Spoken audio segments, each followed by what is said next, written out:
everyone, we are back with Glen Velvet Reviews here, and I told you I was going to come back and do an update on this thing that I built from Ikea. This is an update, so I plan to use this for a fish tank, so it's going to be very heavy. It's going to have about, I have a 60-gallon breeder, if you saw my videos.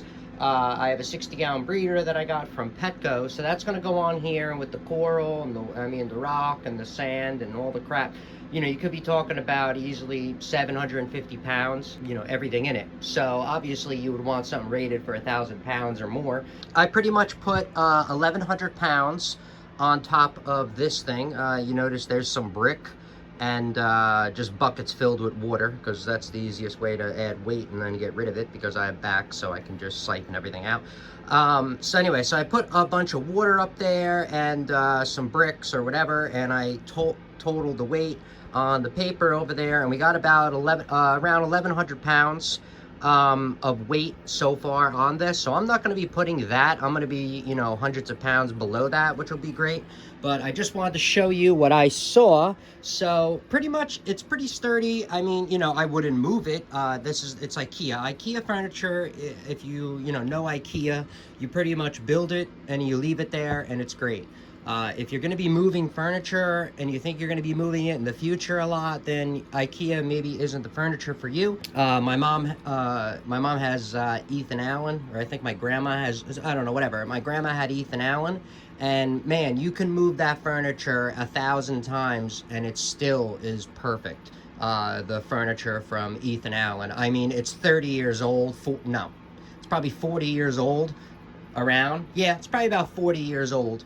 Is the Ethan Allen furniture, and let me tell you, it's like as good as the day she bought it, pretty much. That's like the quality of it, where IKEA, you're not going to get that. So obviously, you know, there's differences there. But anyway, for my purpose, and I'm poor, so I got this from IKEA because, you know, I got to think about that. And so I got this for 240 bucks, which was the most efficient, cheapest route I can go. So everything still works on it with the 1,100 pounds. The doors open fine. I didn't put weight in here yet because my mixer is going to go in there, but whatever, we'll figure that out. Draw still works, because sometimes you notice when you put a lot of weight on items, the drawer won't work anymore, but the drawer comes out just fine. There's nothing wrong with the drawer, and this cabinet opens fine as well. So I didn't see any issues with that, which is good. The only issues I found with putting 1,100 pounds on this thing, maybe it happened at 900 pounds, I don't know, but I'm just saying 1,100 pounds is what I saw did this. So the middle does sink a little bit, probably like I would say maybe 1/16 of an inch. The middle dropped, but that could be because maybe the middle leg is shorter than the sides. So when all the weight happened on it, by the time this hit the floor, it was probably 1/16 of an inch. So that's why I have like a little bit of a bend, because I put my level on there and the middle is sunk down about 1/16 of an inch. So you don't really notice it too much because it's so small, but that's where I noticed it did it. So right back there, you could see a little bit, see the counter, how it's kind of a little bowed in the middle. You can kind of see it, you know what I mean? It's, like I said, about 1/16 of an inch. But it didn't seem like it's going any more than that. I left this for 24 hours, and it didn't go down any more than that. It just, like I said, I think it's just until this leg hit the floor. And then it was supported, you know what I mean? I'm gonna obviously brace this better, because if you look under here, I want to put another bracket here and another bracket from the front to the back and another bracket. So I'm gonna put like a T bracket under here when I take this, just because I want to overdo it. I don't want to take a chance at this thing falling apart with a fish tank on it. That doesn't really make sense. So I'm just gonna overdo it anyway. But just to let you know that if you're gonna put under 600 pounds on this stand that I got here, you're probably going to be fine, especially if it's a framed tank.